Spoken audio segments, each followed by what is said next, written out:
Saya Atta akan menjelaskan tentang dinasti Umayyah.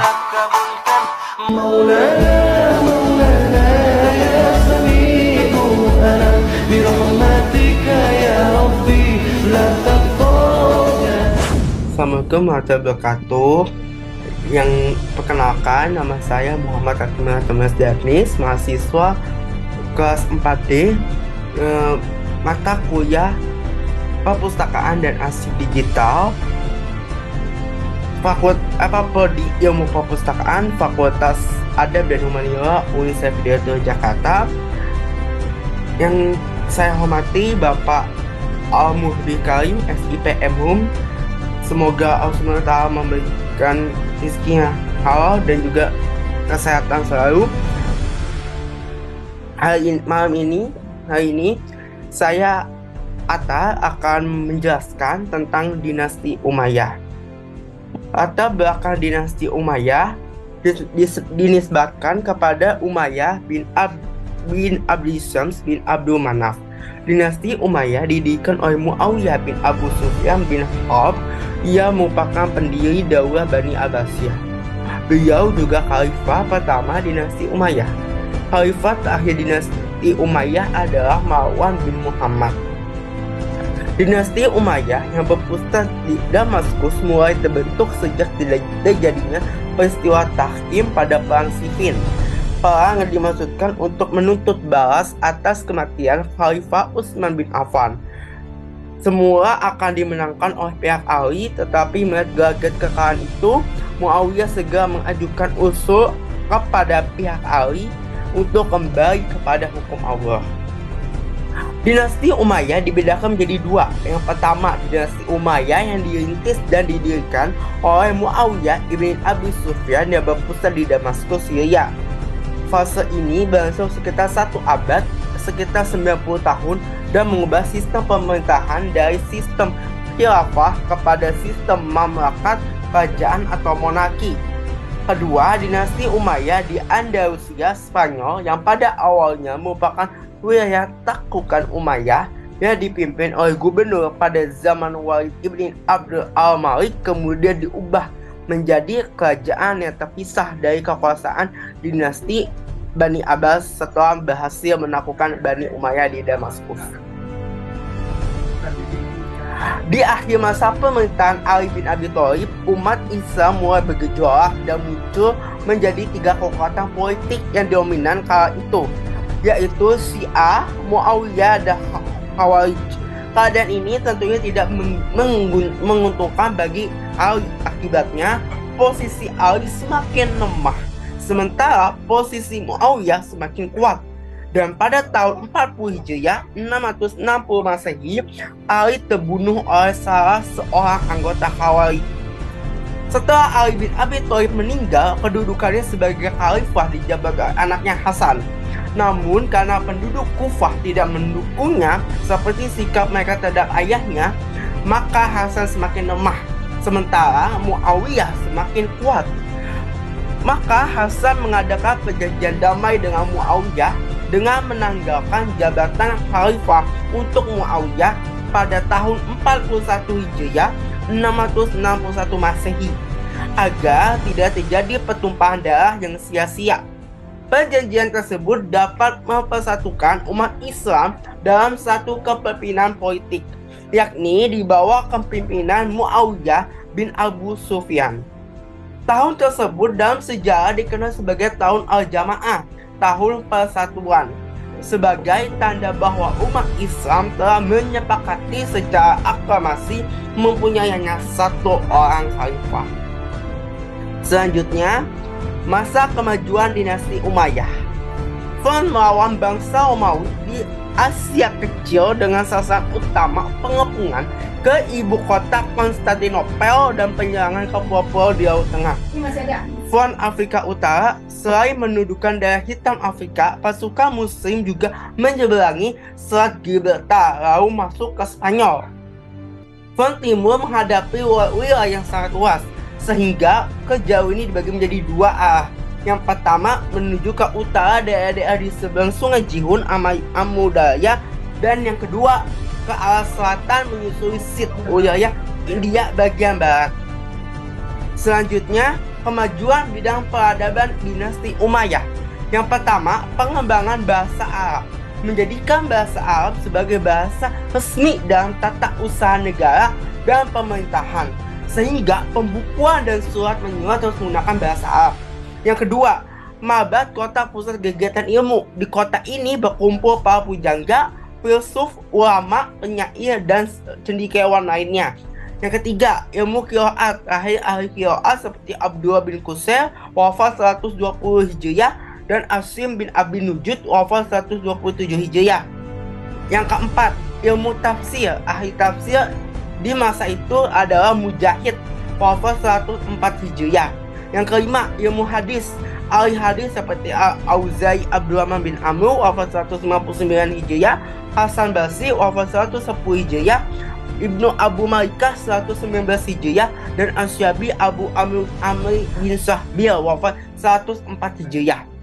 Yang keenam, ilmu fikih. Di antara ahli fikih yang terkenal adalah yang pertama Sa'ad bin Musib, yang kedua Abu Bakar bin Abdurrahman, yang ketiga Qasim Ubaidillah, yang keempat Urwah, dan yang kelima ada Kharijah.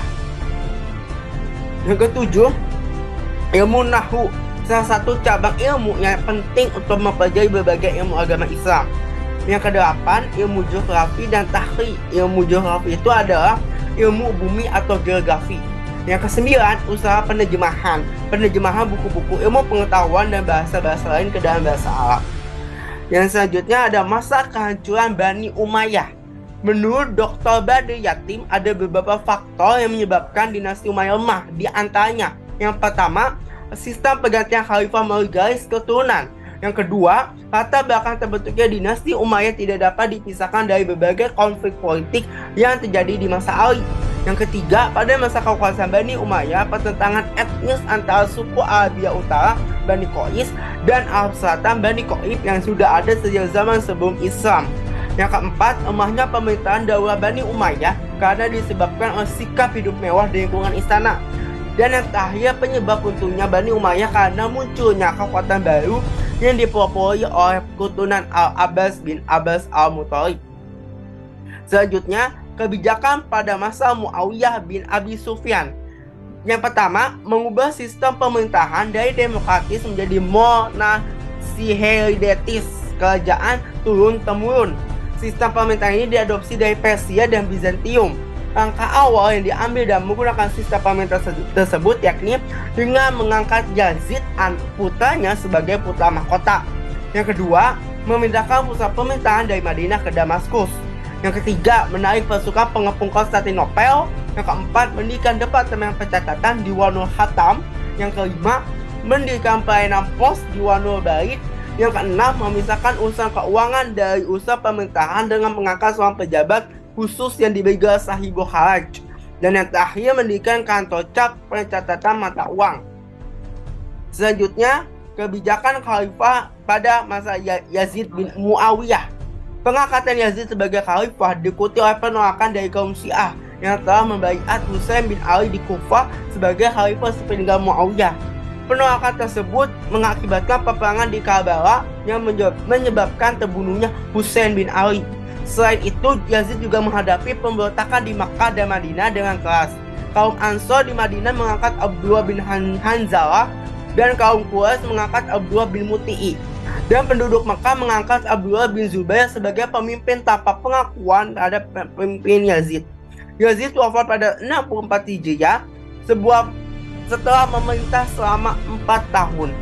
Pada masa ini, pemerintah Islam tidak banyak berkembang dan akibatkan pemerintah disibukkan dengan pemberontakan dari beberapa pihak. Yang selanjutnya, kebijakan khalifah pada masa Muawiyah bin Yazid. Muawiyah bin Yazid merupakan putra Yazid bin Muawiyah dan ia menggantikan taufuk kepemimpinan sepeninggal ayahnya. Namun, ia hanya memegang jabatan khalifah dalam waktu beberapa bulan. Ia mengalami tekanan jiwa yang berat karena tidak sanggup memikul tanggung jawab kekhalifahan. Selain itu, ia harus mengatasi masa kritis dengan banyaknya perselisihan antar suku. Dengan wafatnya Muawiyah bin Yazid, maka habislah keturunan Muawiyah. Kebijakan Khalifah Marwan bin Hakam. Marwan bin Hakam pada masa Utsman bin Affan seorang pemegang stempel khalifah. Pada masa Muawiyah bin Abi Sufyan ia ada gubernur Madinah dan menjadi penasihat pada masa Yazid bin Muawiyah di Damaskus.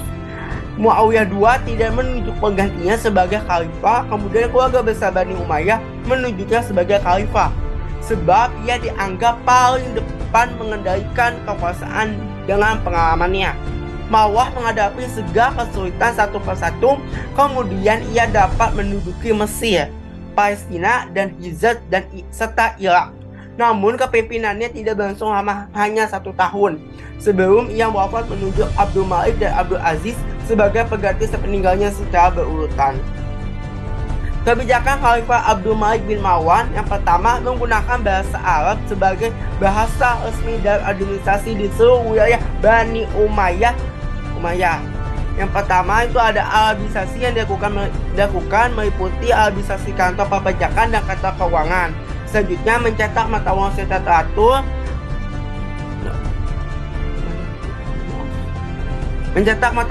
teratur. Pengangkatan gubernur dari kalangan Bani Umayyah saja, yakni kawan-kawan, kerabat-kerabat, dan keturunannya. Bagi para gubernur tersebut tidak diberikan kekuasaan secara mutlak. Guna memperlancar pemerintahannya, ia mendirikan kantor-kantor pos dan membuka jalan-jalan guna kelancaran dalam pengiriman surat.